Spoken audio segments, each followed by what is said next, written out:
ലോകത്തിലെ ഏറ്റവും വലിയ ഗോൾഡ് പ്ലേറ്റഡ് ക്രസന്റ് ഉള്ള ക്ലോക്ക് ടവറാണ് മക്ക റോയൽ ക്ലോക്ക് ടവർ. ഈ ക്ലോക്ക് ടവർ നിർമ്മിക്കുന്ന സമയത്ത് സൗദി രാജാവിന് ഒരു സ്പെഷ്യൽ റിക്വസ്റ്റ് ഉണ്ടായിരുന്നു. അതായത് ഈ ക്ലോക്ക് ടവറിന് മുകളിലായി ഒരു ഗ്ലാസ് സ്ട്രക്ചർ വേണമെന്നും അത് ദൂരെ നിന്ന് നോക്കുമ്പോൾ ഒരു വലിയ ഡയമണ്ട് പോലെ തോന്നണമെന്നും ആ ഡയമണ്ട് സ്ട്രക്ചറിന് മുകളിലായി 24 ക്യാരറ്റ് ഗോൾഡ് കവറിംഗ് ഉള്ള ഒരു ചന്ദ്രക്കല വേണമെന്നതുമായിരുന്നു ആ ആവശ്യം. ഇത്രയും ഭാരം പിടിച്ച ജോലി ചെയ്യാൻ അന്ന് ലോകത്ത് ഒരു കമ്പനി മാത്രമേ ഉണ്ടായിരുന്നുള്ളൂ.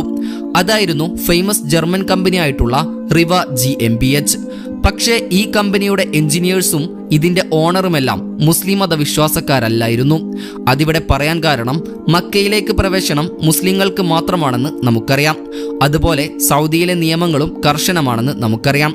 അപ്പോൾ എങ്ങനെയായിരിക്കും ഈ ഒരു പ്രശ്നത്തെ സൗദി അറേബ്യ മറികടന്നിട്ടുണ്ടാവുക എന്ന് നിങ്ങൾ ചിന്തിച്ചിട്ടുണ്ടോ? അത് വഴിയെ പറയാം.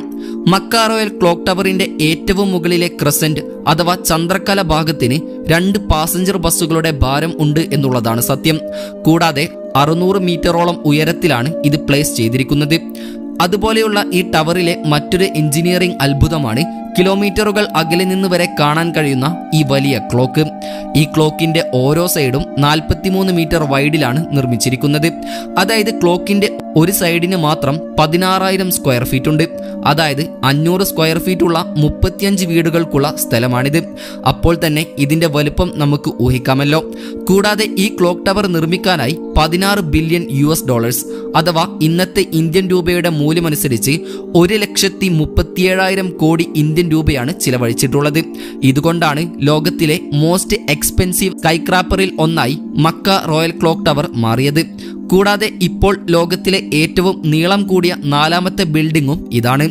ലോകത്തിലെ ഏറ്റവും വലിയ മുസ്ലിം പള്ളിയായിട്ടുള്ള മസ്ജിദുൽ ഹറമിൽ നിന്നും വെറും 300 മീറ്റർ അകലെയായിട്ടുള്ള ഒരു വലിയൊരു കോംപ്ലക്സിന്റെ ഭാഗമായാണ് ഈ ക്ലോക്ക് ടവർ നിർമ്മിച്ചിട്ടുള്ളത്. പക്ഷേ 2002 മുൻപ് ഇവിടെ അജിയത് ഫോർട്രസ് എന്നൊരു കോട്ടയുണ്ടായിരുന്നു. ഈ കോട്ട 1780 ഒട്ടോമൻ സാമ്രാജ്യം കഅബ സംരക്ഷിക്കാനായി നിർമ്മിച്ചതായിരുന്നു. ലക്ഷക്കണക്കിന് ആളുകൾ ഹജ്ജിനായി ലോകത്തിന്റെ പല ഭാഗത്തു നിന്നും എത്തുന്ന പരിശുദ്ധമാക്കപ്പെട്ട പുണ്യഭൂമിയാണ് മക്ക. ഹജ്ജിന്റെ സീസൺ അല്ലാത്ത സമയത്തും മസ്ജിദുൽ ഹറം ആളുകളെ കൊണ്ട് നിറഞ്ഞതായിരിക്കും. അതിനാൽ തന്നെ സൗദി അറേബ്യയുടെ വരുമാന സ്രോതസ്സിൽ 2ാമത് നിൽക്കുന്നത് റിലീജിയസ് ടൂറിസമാണ്. ഓരോ വർഷവും $12 ബില്യൺ ഇതിൽ നിന്നും സൗദി അറേബ്യക്ക് ലഭിക്കുന്നത്. കൂടാതെ മക്കയാണ് ലോകത്തിലെ ഏറ്റവും കൂടുതൽ ഹോട്ടൽ റൂമുകളുള്ള സിറ്റി. 2,50,000-ലധികം റൂമുകളാണ് ഇവിടെയുള്ളത്. 2ാം സ്ഥാനത്ത് നിൽക്കുന്നത് 1,54,000-ലധികം റൂമുകളുമായി ദുബായിയാണ്. 3ാം സ്ഥാനം ലാസ് വേഗസുമാണ്. ഇതൊക്കെ കൊണ്ട് തന്നെ ഇവിടെയുള്ള ക്രൗഡിനെ കൺട്രോൾ ചെയ്യാനായി കിങ് അബ്ദുൽ അസീസ് ആണ് ഇവിടെ മുൻപുണ്ടായിരുന്ന അജിയത് ഫോർട്രസ് പൊളിച്ചുമാറ്റി പുതിയൊരു കോംപ്ലക്സ് പണിയാനൊരുങ്ങിയത്. ആദ്യമായി ഈ ഹോട്ടൽ കോംപ്ലക്സ് നിർമ്മിക്കുമ്പോൾ 450 മീറ്റർ ഉയരത്തിൽ നിർമ്മിക്കാനായിരുന്നു പ്ലാൻ. എന്നാൽ പിന്നീടത് 600 മീറ്ററോളം ഉയരത്തിൽ വരെ നിർമ്മിക്കാൻ തീരുമാനിക്കുകയായിരുന്നു. ആ സമയത്താണ് ഈ മിനാരത്തിന് മുകളിലായി വലിയൊരു ക്ലോക്ക് കൂടി നിർമ്മിക്കണമെന്ന ആശയം സൗദി രാജാവ് മുന്നോട്ട് വെക്കുന്നത്. അങ്ങനെ ഒരുപാട് നാളത്തെ കഷ്ടപ്പാടുകൾക്കും എക്സ്പെരിമെന്റുകൾക്കും ശേഷം ഈ ടവറിന്റെ ടോപ്പ് സ്ട്രക്ചർ പണി തീർക്കുകയായിരുന്നു. ഇനി അവർക്കുള്ള അടുത്ത സ്റ്റെപ്പ് എന്നത് ഇതിനു മുകളിൽ ലോകത്തിലെ ഏറ്റവും വലിയ ക്ലോക്ക് നിർമ്മിക്കുക എന്നുള്ളതായിരുന്നു. ഈ വർക്കിന്റെ കോൺട്രാക്ട് നൽകിയിരുന്നത് ജർമ്മൻ കമ്പനിയായിട്ടുള്ള പെരറ്റ് എന്ന കമ്പനിക്കായിരുന്നു. ഈ കമ്പനിക്ക് ഈ മേഖലയിൽ 165 വർഷത്തെ സേവന പാരമ്പര്യം ഉണ്ടായിരുന്നു. പക്ഷേ ഇത്രയും ഉയരത്തിൽ പ്രവർത്തിക്കുന്ന ലോകത്തിലെ ഏറ്റവും വലിയ ഒരു ക്ലോക്ക് നിർമ്മിക്കുന്നത് അത്ര എളുപ്പമുള്ള പണിയല്ലായിരുന്നു. അതിനായി അവരെ ഏറ്റവും കൂടുതൽ ചലഞ്ച് ചെയ്തിരുന്നത് ക്ലോക്ക് ഹാൻഡ്സ് എന്നറിയപ്പെടുന്ന ക്ലോക്കിന്റെ സൂചികൾ നിർമ്മിക്കുന്നതായിരുന്നു. കാരണം 600 മീറ്റർ ഉയരത്തിലൊക്കെയുള്ള മണിക്കൂറിൽ 200 കിലോമീറ്റർ വേഗതയിൽ വരെയുള്ള കാറ്റിനെ ചെറുക്കാൻ മാത്രം ശക്തിയുള്ള സൂചികളായിരിക്കണം ഇവ. അങ്ങനെ ആ ക്ലോക്കിലെ ഏറ്റവും വലിയ സൂചിക്ക് 23 മീറ്റർ നീളവും ഏറ്റവും ചെറിയ സൂചിക്ക് 17 മീറ്റർ നീളവുമാണുള്ളത്. അതായത് ഒരു 5 നില കെട്ടിടത്തിന്റെ ഉയരം. അങ്ങനെ ഒരുപാട് പ്ലാനിങ്ങുകൾക്കൊടുവിൽ 5 സെറ്റ് സൂചികൾ നിർമ്മിക്കാൻ തീരുമാനിക്കുകയായിരുന്നു. 4 ക്ലോക്കിൽ ഉപയോഗിക്കാനും 1 സ്പെയറായി ഉപയോഗിക്കാനുമായിരുന്നു പദ്ധതി.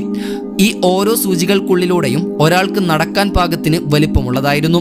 വലിയ ട്രെയിലറുകൾ ഉപയോഗിച്ചാണ് ഇത് ഡെലിവർ ചെയ്തിരുന്നത്. ക്ലോക്ക് ഡ്രൈവ് എന്നറിയപ്പെടുന്ന മോട്ടോറുകൾ ഓരോ സൂചിയിലും ഘടിപ്പിച്ചിരുന്നു. കൂടാതെ അതിൽ ജോലിക്കാർക്ക് വർക്ക് ചെയ്യാൻ വേണ്ടി മെയിൻ്റനൻസ് സ്വിച്ചും ഉണ്ടായിരുന്നു. ഇതിനുശേഷം അവർ നേരിട്ട മറ്റൊരു ടാസ്ക് എന്നത് ക്ലോക്കിന് വേണ്ട നിറം കണ്ടുപിടിക്കലായിരുന്നു. ആദ്യം ബ്ലാക്ക് ആൻഡ് വൈറ്റ് നിറം നൽകാനായിരുന്നു തീരുമാനിച്ചിരുന്നത്. പക്ഷേ രാത്രി സമയങ്ങളിൽ അതിലെ LED ലൈറ്റ് കാണാൻ അത്ര ഭംഗിയുണ്ടായിരുന്നില്ല. അങ്ങനെ കുറച്ചധികം ടെസ്റ്റുകൾക്കൊടുവിൽ പച്ച LED നൽകാൻ തീരുമാനിക്കുകയായിരുന്നു. ഇതിലൂടെ രാത്രി സമയത്ത് 8 കിലോമീറ്റർ അകലെ നിന്ന് പോലും ക്ലോക്കിലെ സമയം കാണാൻ സാധിക്കുമായിരുന്നു. ഈ ടവറിൽ 4 ഇഞ്ച് അകലത്തിൽ 2 മില്യൺ അഥവാ 20 ലക്ഷത്തോളം LED ലൈറ്റുകൾ ഉണ്ട് എന്നുള്ളതാണ് സത്യം.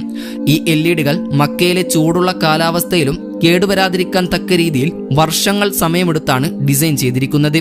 ഇനിയാണ് ഈ നിർമ്മിതിയിലെ ഏറ്റവും അപകടകരവും ബുദ്ധിമുട്ടേറിയതുമായ ഘട്ടത്തിലേക്ക് വരുന്നത്. അതാണ് ഇതിനു മുകളിലേക്ക് ക്രസന്റ് അഥവാ ഏറ്റവും മുകളിലായുള്ള ചന്ദ്രക്കല പ്ലേസ് ചെയ്യുന്ന ദൗത്യം. ടവറിന്റെ ഉയരം 600 മീറ്ററിലേക്ക് എത്തിക്കാൻ ഈ ചന്ദ്രക്കല ആവശ്യമായിരുന്നു. ഏകദേശം 75 അടിയോളം ഉയരവും വീതിയുമുള്ളതായിരുന്നു ഈ ചന്ദ്രക്കല. ഇത് നല്ല വ്യക്തമായി കാണാൻ വേണ്ടി കാർബൺ ഫൈബർ മിക്സ് ചെയ്ത ഫൈബർ ഗ്ലാസിൽ നിന്നാണ് ഈ ചന്ദ്രക്കല നിർമ്മിച്ചിട്ടുള്ളത്. അതിനാൽ തന്നെ ഇതിന് 35 ടണ്ണോളം ഭാരവും ഉണ്ടായിരുന്നു. ഈ ക്ലോക്ക് ടവറിലെ ഡയമണ്ട് പോലെയുള്ള സ്ട്രക്ചറും ഈ ചന്ദ്രക്കലയും നിർമ്മിച്ചത് മുൻപേ സൂചിപ്പിച്ചതുപോലെ ജർമ്മൻ കമ്പനിയായിട്ടുള്ള റിവ എന്ന കമ്പനിയാണ്. ഈ ക്ലോക്ക് ടവറിന്റെ ഏറ്റവും മുകളിലുള്ള 150 മീറ്ററിലെ മുഴുവൻ ജോലിയുടെ ഉത്തരവാദിത്വവും ഈ കമ്പനിക്കായിരുന്നു. അതിനാൽ തന്നെ ഈ ജോലി ചെയ്ത് തീർക്കാൻ അവർക്ക് ഫിസിക്കലി മക്കയിൽ എത്തി ജോലി ചെയ്യണമായിരുന്നു. പക്ഷേ മക്കയിലേക്ക് മറ്റു മതസ്ഥർക്ക് പ്രവേശിക്കാൻ കഴിയില്ലെന്ന് നമുക്കറിയാം. അതിനാൽ തന്നെ കമ്പനിയുടെ ഓണർ അടക്കം ചില എഞ്ചിനീയേഴ്സ് ഇസ്ലാം മതം സ്വീകരിച്ച് ജോലി ചെയ്യാനായി ഇവിടേക്ക് എത്തുകയായിരുന്നു. ഇസ്ലാം മതത്തിലേക്ക് കൺവേർട്ട് ആവാത്ത മറ്റു ജോലിക്കാർ ദുബായിൽ വെച്ച് ജോലികൾ തീർത്ത് അത് മക്കയിലേക്ക് അയക്കുകയായിരുന്നു. ഇതിനെല്ലാം പുറമെ ഈ ചന്ദ്രക്കല സ്വർണം കൊണ്ട് കവർ ചെയ്യണമായിരുന്നു. സത്യത്തിൽ ഈ ചന്ദ്രക്കല മുഴുവൻ ഒരൊറ്റ പീസിൽ നിർമ്മിച്ചു കഴിഞ്ഞാൽ അവിടെയുള്ള സ്ഥലപരിമിതി കൊണ്ടും താഴെയുള്ള ജനക്കൂട്ടം കൊണ്ടും അത് ടവറിൽ ഫിറ്റ് ചെയ്യുക എന്നത് ബുദ്ധിമുട്ടേറിയ കാര്യമായിരുന്നു. കൂടാതെ അവിടെ ടവർ ക്രെയിനുകൾ മാത്രം വർക്ക് ചെയ്യുന്നതിനാൽ തന്നെ ഇത്രയും വെയിറ്റ് താങ്ങാനും ടവർ ക്രെയിനുകൾക്ക് സാധിക്കില്ലായിരുന്നു. അതിനാൽ തന്നെ ഈ ചന്ദ്രക്കലയെ വ്യത്യസ്ത പാർട്ടുകളാക്കി നിർമ്മിക്കുകയായിരുന്നു. ഈ ചന്ദ്രക്കലയെ ഗോൾഡ് പ്ലേറ്റഡ് ആക്കുവാനായി 100 മില്യൺ അഥവാ 10 കോടി മൊസൈക്ക് ടൈലുകളാണ് ഉപയോഗിച്ചിരുന്നത്. ഓരോ ടൈലിലും തിന്നായി ഗോൾഡ് ലെയറും ആഡ് ചെയ്തിട്ടുണ്ട്. ഈ ടൈലുകൾ വളരെ ശ്രദ്ധയോടെ 2 സെന്റിമീറ്റർ ബ്ലോക്കിലേക്ക് കട്ട് ചെയ്ത് ചന്ദ്രക്കലയിലേക്ക് അറ്റാച്ച് ചെയ്യുകയാണ് ചെയ്തിരിക്കുന്നത്.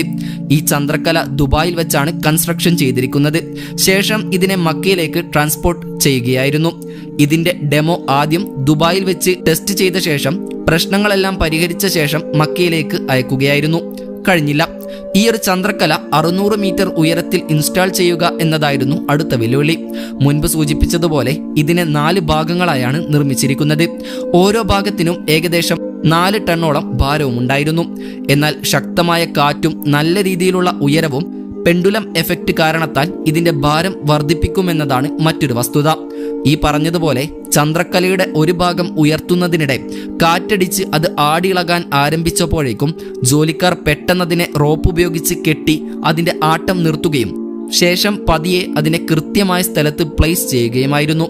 ഈ ചന്ദ്രക്കലയുടെ ഉള്ളിലായി 3 നിലകളാണുള്ളത്. ഒന്ന് ഓഫീസും, രണ്ടാമത്തേത് മീറ്റിംഗ് റൂമും, മറ്റൊന്ന് പള്ളിയുമാണ്. ഈ പള്ളിയാണ് മനുഷ്യരാശി ഇന്നേ വരെ നിർമ്മിച്ചതിൽ വെച്ച് റെക്കോർഡ് ചെയ്യപ്പെട്ട ഏറ്റവും വലിയ സ്ട്രക്ചർ. കൂടാതെ ഈ ചന്ദ്രക്കല തന്നെയാണ് മനുഷ്യ നിർമ്മിച്ചതിൽ വെച്ച് ഏറ്റവും ഉയരത്തിലുള്ള വർക്ക് സ്പേസ്. ബുർജ് ഖലീഫയുടെ ഏറ്റവും ഉയരത്തിലുള്ള നില സ്ഥിതി ചെയ്യുന്നത് 585 മീറ്റർ ഉയരത്തിലാണ്. അതുപോലെ ഷാങ്ഹായ് ടവർ 583 മീറ്ററിലുമാണ്. 2002 മക്ക ടവറിന്റെ കൺസ്ട്രക്ഷൻ ആരംഭിക്കുന്നത്. 9 വർഷത്തെ കൺസ്ട്രക്ഷന് ശേഷം 2011 ഇതിന്റെ പണി പൂർണ്ണമായും അവസാനിക്കുന്നത്. ഈ ടവറിന്റെ ആർക്കിടെക്ചറായിട്ടുള്ള ഗുൻഡർ നെല്ലസ് എന്ന വ്യക്തിക്ക് ഈ ക്ലോക്ക് ടവർ ഇതുവരെയും അടുത്ത് വെച്ച് കാണാനുള്ള ഭാഗ്യം ലഭിച്ചിട്ടില്ല. പകരം അദ്ദേഹം ദൂരെ നിന്നും ആ ടവർ കാണുക മാത്രമാണ് ചെയ്തിട്ടുള്ളത്. ഏതായാലും ഒഫീഷ്യലി രേഖപ്പെടുത്താത്ത 8ാമത്തെ ലോകാത്ഭുതമായി ഇന്നും മക്ക റോയൽ ക്ലോക്ക് ടവർ നിലകൊള്ളുന്നു. ഇതിനെപ്പറ്റിയുള്ള നിങ്ങളുടെ അഭിപ്രായങ്ങൾ എന്താണെന്ന് കമന്റ് ചെയ്യാൻ മറക്കരുത്. അപ്പോൾ മറ്റൊരു ഇൻഫോർമേറ്റീവായ വീഡിയോയുമായി വരുന്നത് വരെ ഗുഡ് ബൈ.